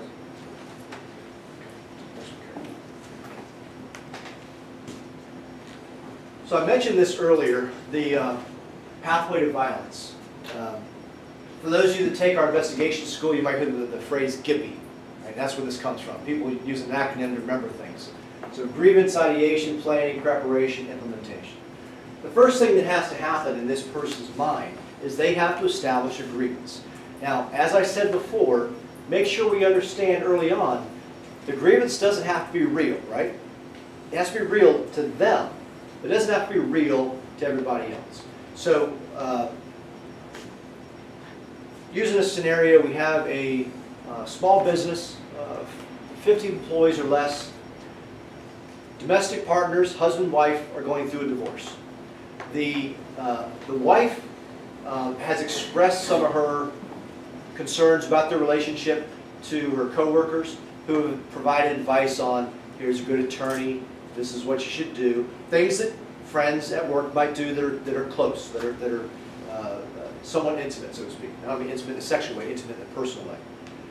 So, husband, who's now estranged, potentially facing some other, loss of his marriage, loss of his kids, humiliation perhaps among his peers because he couldn't make his marriage work out, begins to get this idea, right? So we're getting to ideation now. And his idea is that his wife is leaving him because of those coworkers and this guy, Matt, that sleep with my wife. Right? You always got to be some guy who's got to be with. So he targets a couple, an HR person and a coworker of the victim and Matt. Now, nobody knows that this is going on at this point until he comes to work one day, which he never does, to see his soon-to-be estranged wife. She thinks, well, this is awful strange. What is he doing at work? Matt, unfortunately, is heading out to take a smoke break. Bad time, right? Wrong place, wrong time. And this gentleman pops him in the face, out of the blue, breaks his jawbone, and fractures his right cheek. He has an idea, right? This guy came up with an idea. Matt had nothing to do with his wife. But the idea that was in his head, the grievance he developed, the idea that he developed, he move forward to initiate some form of behavior. Now, the actual attack against Matt wasn't really his intent upon going to see his wife. He was going to call her out and make a big scene of it, but emotions got out of hand for him, opportunity was there, and he used violence to fix it. In many cases, though, we then see this actual next steps, right? This planning phase, which we've already talked about. They start to put together a plan. How can I circumvent security? How can I gain access to my victim? Right, we looked at our video earlier on, and he was sitting in front of her house, writing down license plates of all the cars nearby. Right? Well, what was he going to do with those? But he was collecting intel, right? He's developing a lifestyle on her. We do this all the time. We call it trash archaeology when we do investigations. You might have another term for it, like dumpster diving. Right? Think about it. Right? From a planning perspective, if I pulled your trash, what would I learn about you tonight, tomorrow morning? Where do you put your trash out? I can tell you what I'll learn about you.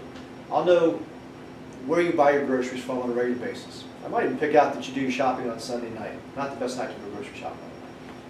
I might know which gas station you frequent, maybe the BP and Exxon station somewhere near your house. I might know that you like going to the Coach store, or you like going to, Ralph Lauren. I might determine that your mom lives in Milwaukee, and your father lives in Chicago, and I know you have estranged parents. I might learn a lot by pulling your trash periodically. So, from a security perspective, think about what somebody might gather who is collecting intelligence and has all the time in the world to collect that intelligence. Bank One Corporation was unfortunately a victim to a workplace violence case that lost one employee, a spouse, and a child, and 8 others were targeted, but fortunately were not killed because of a husband and wife that had a bad man plan in place. And this gentleman, former employee, was fired for sexual harassment. Many times people don't think, sexual harassment, well, what's the risk? Well, he had escalated his risk of dominance and control, perhaps, of these women that he obsessed over, one of which he went and he collected her trash. Sister-in-law, who saw this going on because he lived at mom's house, that's a whole other phenomenon that's going on in his life, at 45 years old. She saw him going through the trash, called Bank One and said, I don't know what my brother's doing, but he's going through trash of one of your employees who I know he was terminated for having an interest in. Oh, thank you, have a good day. And that was where it stopped. Well, he then went down the road and committed his acts of violence, fortunately killing one family and almost getting to the rest of them. So that planning, right? He was going to the range, he was practicing, he was doing some final act behaviors. He even communicated to a friend, if anybody comes and asks you, tell them we were at the range together so I can teach you how to shoot. So he's preparing his story, right? He's building this world around him in his planning phases to execute this event. The next thing that might be obvious to us, but sometimes it's very close to the end, is the actual planning, right? The acquisition. I need duct tape, I need gasoline, I need knives, I need bullets, whatever. At that point, they may already be so close to the execution phase that you're almost at a point of get your client off the X kind of scenario. It's the next one. So the National Assessment Service, which is also tied to Fine and Logistical, talked about these potential sequence of behaviors. Individual suffers a trauma which creates extreme tension. Now, this is one of those things that we talk to people about all the time, but many times we have to put it in perspective, right? We look at the guy that shot the day trader down in Atlanta several years ago, went in, shot people in the office, went across the street, shot some more. He actually demonstrated final act behaviors. He killed his wife and his daughter prior to going to commit this act. He initially reassigned all of his assets so they would be given to them, but then he killed them. In his case, his trauma was crashing with the market, right? Significant loss of financial status, right? All right, so I lose a lot of money, I'm gonna be really upset. I can pretty much promise you I'm not gonna kill any of you in the room if I lose my money.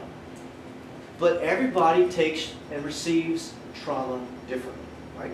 Some of you might lose a dog, and it could destroy you for a week.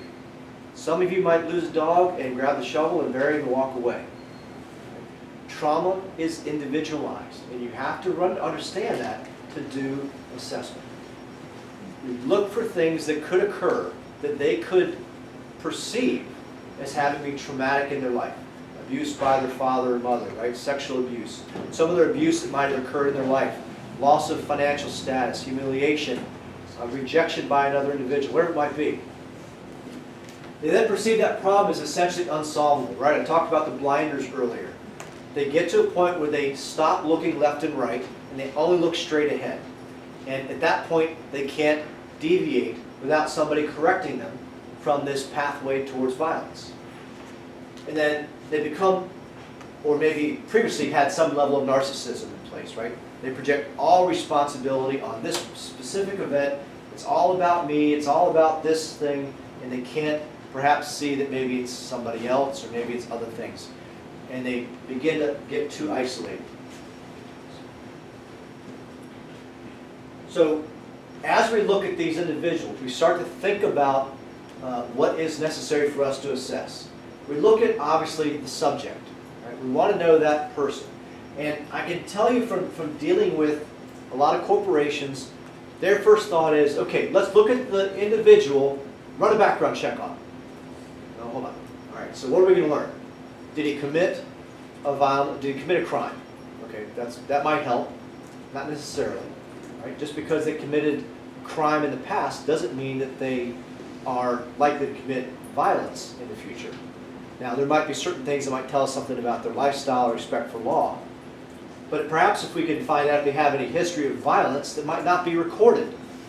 Right? Perhaps there's domestic disputes that never hit criminal prosecution. Perhaps there's been a protective order, right, a civil order in place somewhere. Maybe there was some other sign of abusive or unwanted behavior. That might tell me more than if he was convicted of larceny. Right? But that's where a lot of companies, when you look at the subject, that's where their mindset is many times, is look at his, Fairfax County and Arlington County criminal history. That's another issue I have with criminal history background checks. Is many times they look at the place of residence in the background check. Right? Well, you don't have to tell me if you want to. How many of you live in D.C.? 4. But you're here right now, right? Might you commit a crime in 25 minutes from now, not in the next 20? Yeah.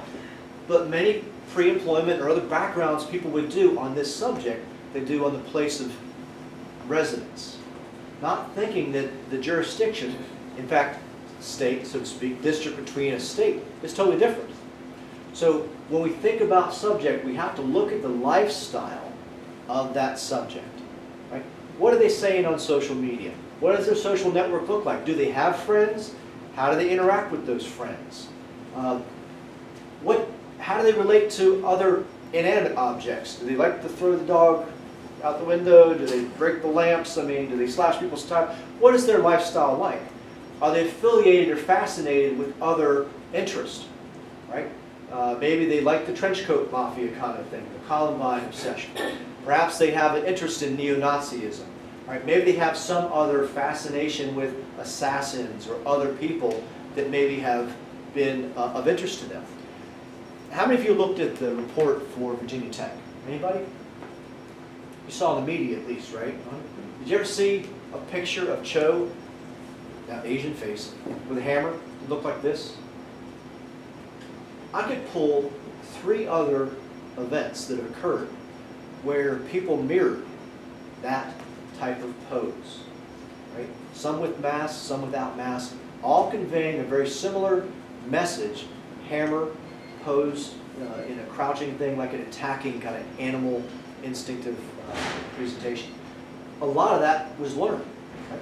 They saw it somewhere else, they gravitated towards it, and that became of interest to them. Well, if I'm doing a subject, and I'm evaluating a subject, might I come across that in their postings on Flickr? Might I come across that in some blog somewhere? Certainly. So when you think subject, think bigger than just the limited areas. We also look at the stressors. Right? Was there some bad event, something that happened that could be considered a stressor by them? And then the situation.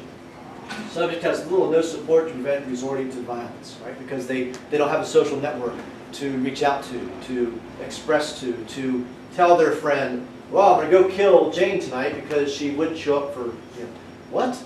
Right? They don't have that, and they need that network perhaps to help bring them back in. So part of that assessment involves looking at that situation, that specific environment. In many cases, it's just a matter of removing the potential victim from the environment, and their focus dissipates, and they go on to something else. How many of the incidences of violence are actually attributed to lone wolf actors? I found out that that's not, it almost seems like you're describing that, and that's very low, isn't it? It's actually very low. In fact, Because a lot of them will engage in self-monitoring, right, and they don't signal. Dr. Reed Malloy just did what he called his TAP 10 and identified the lone wolf. One of the things that I found was really fascinating in Dr. Malloy's study, and I actually spoke to Brian Voskul right after the same study, and he mirrored the findings from the Exceptional Case Study Project. One of the common things that they found in many of these people was rejection from an extremist organization. Many of them wanted to be part of an extremist group, but they were strange enough that even the extremists didn't want them. And that rejection resulted in them desiring to perhaps prove themselves even more, right? We look at the federal morale building, right, Oklahoma City, right? He was rejected, right, from the organization. The shooting of the Jewish Center in LA County, he was rejected from an extremist organization. Many of these people have suffered that rejection. So when you're doing that assessment on the individual, don't just focus on rejection from an intimate relationship. It could be rejection from an organization they perhaps admire or wish they were part of that may cause them to want to regain their status perhaps. Next one, Karen. So we talked about, again, our assessment. The person, the behavior, the context, and their capabilities. Those are the four things we look at when we do investigations on individuals, right? We already talked about the person. We talked about their behaviors, right? How they interacted with others. When we do, for instance, when we do surveillance, we don't talk about this a lot because many HR people go, or legal people get even more cringy about it. We might do pre and post termination surveillance on people, perhaps. Pre to get a baseline, like a polygraph. How does he normally act today, not knowing he's being fired next week? Post termination, we conduct surveillance. Now we see final act behaviors. Now we see deterioration in his lifestyle. Now we see things that are going to suggest we need to mitigate this before it gets out of control. So we look at the behavior. Well, anybody ever done surveillance? All right, so what type of surveillance work? U.S. Customs in Miami just surveil all sorts of situations. So let's take a misappropriation of assets kind of case, right? So I've got somebody who's embezzling or stealing some other type of material. I'm going to look for a lot of things that are going to go on in that surveillance relative to who they're acting with, what access they have, perhaps concealment, whatever might be going on in that case. If we look at a workers' comp case, right, a guy's going to do a low back injury, right, and his focus of the investigator may be on that person's gait, right, their ability to walk in a normal and unrestricted manner, right? So that investigator's thinking about the movement that might help suggest or maybe defeat the claim of a disability. In the case of a surveillance on a potentially hostile person, I'm looking at behavior, right? How do they interact with other people? Do they interact with other people? Are their lights on at 2 a.m. and they're awake till 4 a.m. because they have some inability to sleep? Are there piles of empty bottles in front of their house? A lot of lifestyle things that might tell me about their mindset. But then we also have to put it all in context, right? Because I own a gun doesn't mean I'm a violent offender, right? I might have a purpose, I might have an interest in guns. And it doesn't have to be a career interest. Maybe I went to Boy Scouts, I learned to shoot guns when I was a kid, and I got a fascination with target rifle shooting. Maybe I like knives. Maybe I have an interest in whatever. So we've got to learn to be able to put things in context relative to the event or the message. And then we also have to look at capabilities. For those of you that have dealt with any sort of law enforcement and other things, you understand ability, opportunity, intent, right? My justification is to be able to utilize lethal force. If I have the ability, meaning I have the tools, a knife, I have my empty hand karate chop, whatever it might be, I have that ability. I have the opportunity, right? I'm in proximity to my victim to actually commit the act, and I have the intent, right? I'm desiring to use that force against them. So when we look at individuals' capabilities, so I'm investigating a guy who's made a threat to an individual religious figure in Southern California. The person communicating the threat lives in Sydney, Australia. As an investigator, my thought needs to think, well, is he transient? Does he have the means to get, first of all, to the United States? That's a good starting point. We had one recently where a guy posted that he was going to shoot a certain individual with a time and date imperative, and he defined the weapon he would use to do it. Those are all things that make me spin, right? Time, date, imperative. He's determined the device. He knows the location where it's going to commit. This guy, may be a potential risk. He posted from the United States, even though he lived in Australia. So we knew he had already traveled to get here. Fortunately, there was a college student speaking out of turn. But when I called his university, we got a little insight and realized this isn't abnormal for him. He's actually done this before. Never hurt anybody, but he's communicated these abnormal statements in the past. So we got to look at their capabilities, right? Their ability to get in proximity to their victim. Many times you look at some of the people that have attempted to assassinate the presidents or have assassinated presidents. Some of them went to other targets because they were unsuccessful with their initial attempt to get to a more secure person protected by the service, perhaps. They go to the next vulnerable person on the list.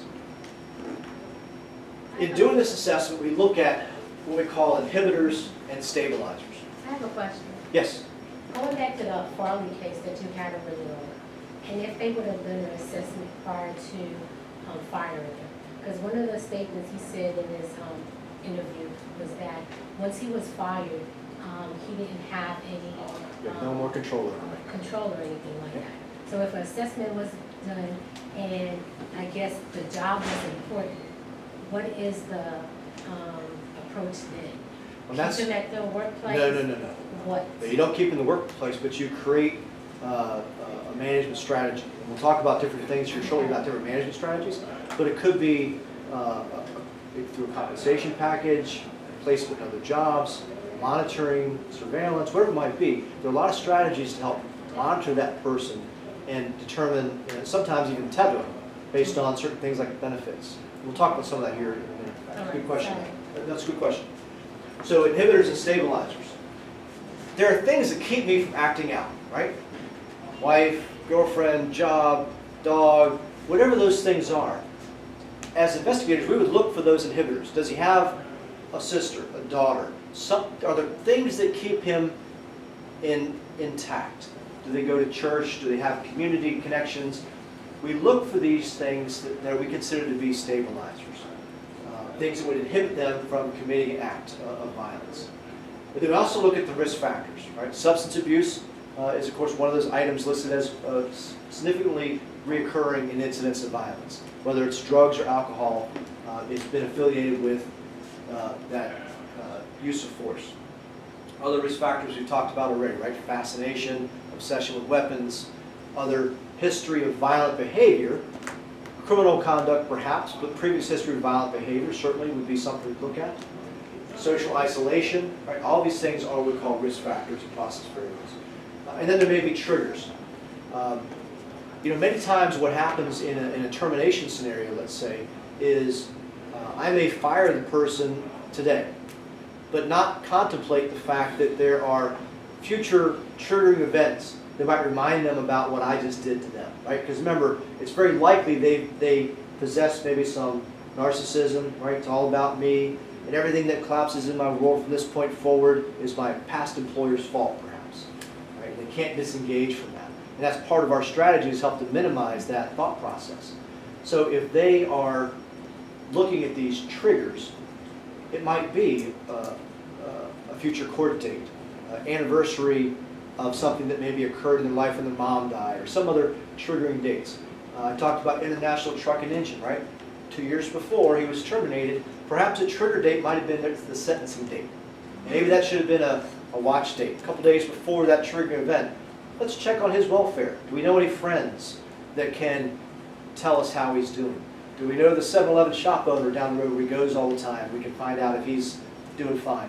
Do we have connections that can give us insight into his psyche, and how can we then manage that? Is the next one, Karen? I'm going to do like the Roadrunner dash. I've got 10 minutes, and I've still got a bit to go. So these are some of the things we have. The individual, history of violence, context, situation when violence was used, the methods of violence. Right? We think about violence in and of itself has its own stigma.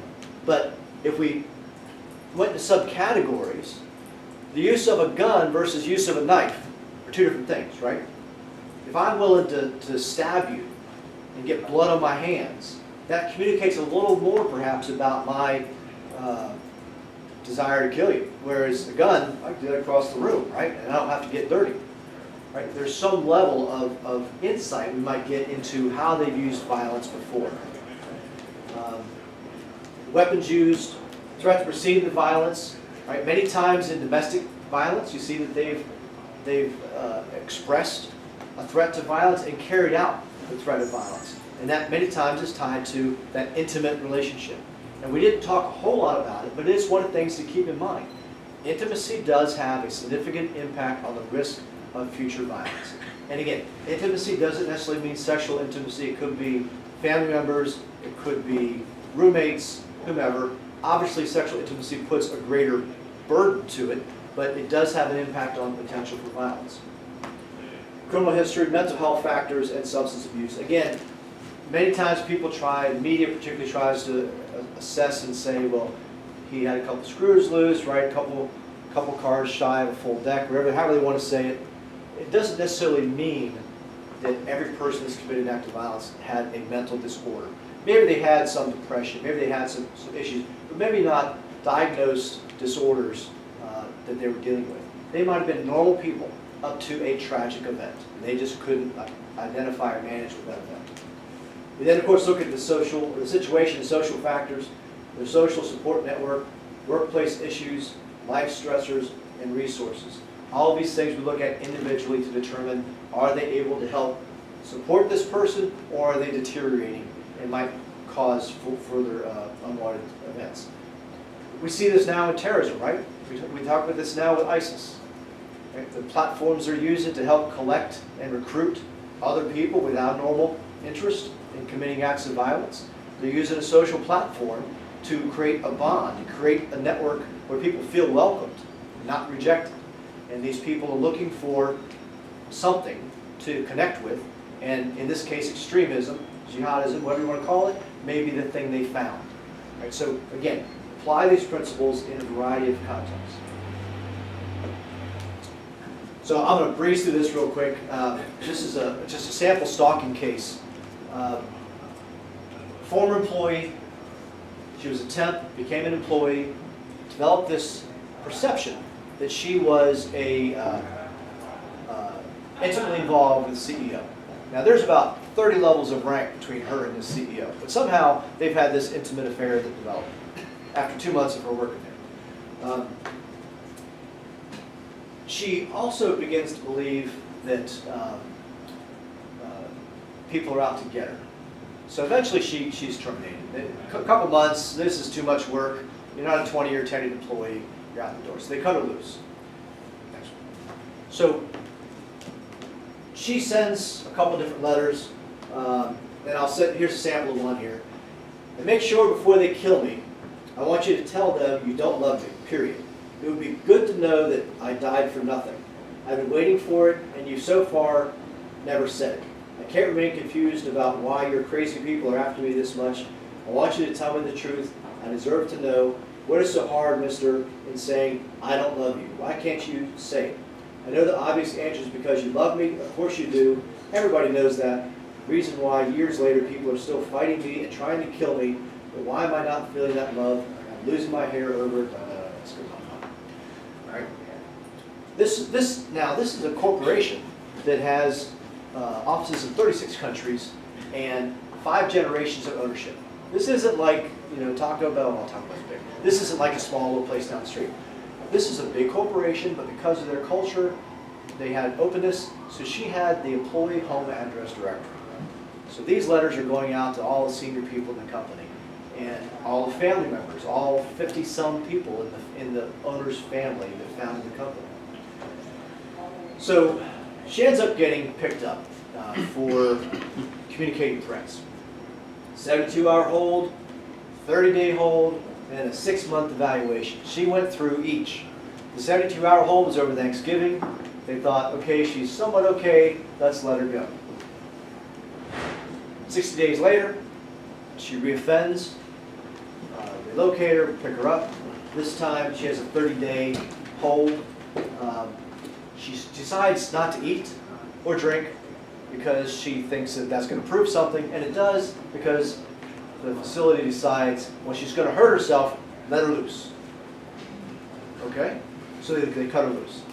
5 months later, she reoffends. This time, a bit more significant. She's picked up with a list in the front seat, all the home addresses, and some equipment to prepare for visits. She's put away for 6 months. She's medicated. She does well. What happens 90 days after she gets out? Medication wears off, right? Because nobody's forcing it down her throat. The sister who is supposed to continue to help her medicate isn't really monitoring her. She begins to reoffend. The big challenge here was the family did not want to prosecute. Right? They did not want to create, they wanted to help her. Right? They really did care about their employees, even though there were 25,000 of them, they did care about them. And many times incarceration is not the solution, right? Because it just means you're going to sit there and rot as opposed to getting any help. So they were hoping she'd get help. The good news is I'll skip through the next 2 slides quickly. The good news is she's a serial stalker. She had already stalked a senator previously, which we knew about because we had some connections that gave us that intel. She stalked our client, and then she stalked somebody out in Northwest. I won't say where, but you can pretty much guess what region we're talking about. So she found somebody else to obsess over. All right, so go ahead and skip this. Skip this one too. I'm going to have to blow through these guys, sorry, because we're pretty much getting to an end here. And one more. So I want to go through some of this real quick just to give you an idea of how investigators and psychologists work together. And I think it's important to understand that there should be a partnership. The investigator collects information about anything, all these areas we talked about, and the psychologist then helps us determine best interview strategies, best ways to manage this from a protective aspect, what things we can do to mitigate future risk, and how to manage any future interviews. So this is exactly what we used in this case, where we have our operational psychologist conducted the third-party assessment. Any notes here? Current information suggests delusions may be continuing, but also have secondary gain. Uses delusional family tie with the executive to establish bona fides. She actually went out and obtained credit cards with the family's last name.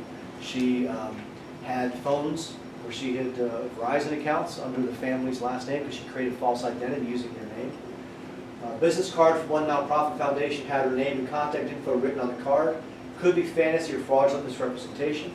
She was sending her own homemade business cards out, representing herself as a member of the family to other corporations, trying to affiliate herself with a certain level of social status. And actually had a lot of audio recordings about the car's going to pick me up in 10 minutes and make sure that the plane picks us up in France. And she had this lifestyle she was living. Led to the foundation in attempt to establish a presence with the wealthy elite and requested investment in medical support to French Africa. She was kind of trying to tie herself to this community of wealthy people. All right, skip forward. Again. All right, so in my last few minutes, I'm going to do this, and then I'll talk about closing comments. You want to make sure you understand that there are a lot of tools for a job. Now, I've got a couple guys in the room here. How many of you, and the girls that enjoy them, how many of you work on your cars or used to? A couple of you, right? You ever tried to take something out of the engine with a socket wrench that doesn't bend, or wing it with the wrong type of wrench and you end up with bloody knuckles, all these things. Well, this is what happens here, right? You pick the wrong tool, people get hurt. So what I tried to convey here is that there are a lot of partners that I as an investigator would team with to do an assessment. Clinicians, right? Psychologists, people that might provide certain services. You may have heard of personality assessments, right? Some might use an MMPI or some other personality skill assessment to determine if somebody's qualified for a certain type of job. That isn't a violence risk assessment. It's not even it's a structured professional judgment tool, but not one that is used perhaps for assessment for violence. Fitness for duty. We see those used all the time for employers where I have an individual who is needing to return to work because of an injury or other event, and we have to have a fitness for duty assessment done, preferably by a clinician who can determine if they are ready to come back to work. That fitness for duty assessment doesn't necessarily relate directly to, again, propensity for violence. Threat assessment, threat management, you have various types of approaches. You have indirect and direct consultations, where you see your forensic psychologist tied to your, or your operational psychologist tied to your investigation. You also have post-incident counseling, which is counseling services to help people understand the employment relationship related to violence. And then your violence risk assessment tied to incarcerations and how that's a whole different classification. So understanding when you look at partnering with psychologists to assist you in these matters, a forensic psychologist who is specifically trained is the resource you preferably want to get for violence risk assessment. Whether you get an operational or clinical forensic is really up to a whole different class, another hour presentation. But those are things that you would consider. All right, next one. Skip swim lanes. We won't talk about swimming now. Go forward a bit. We're going to get to the last one. Looks like a pool. Keep on going.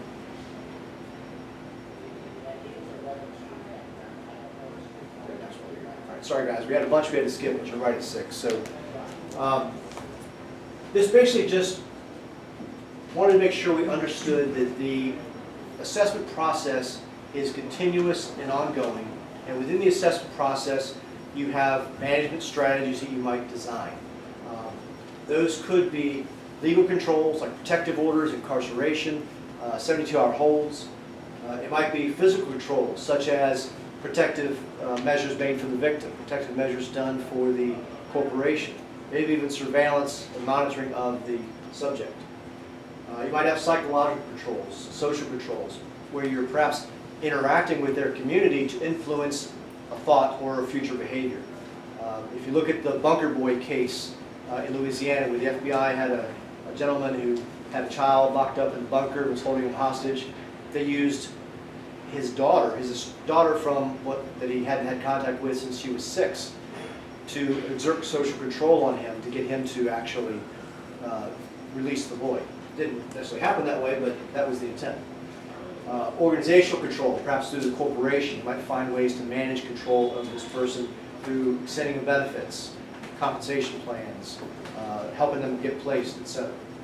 And then boundary setting, right? So people know that if there's any contact, right? For the girls, if you break up with the guy, no means no, right? If he continues to violate that boundary, then we need to stop that and draw that line.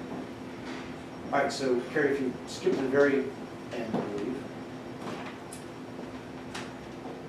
Going all the way to the end. What was the last one? Is that the last one? Okay, so we're done.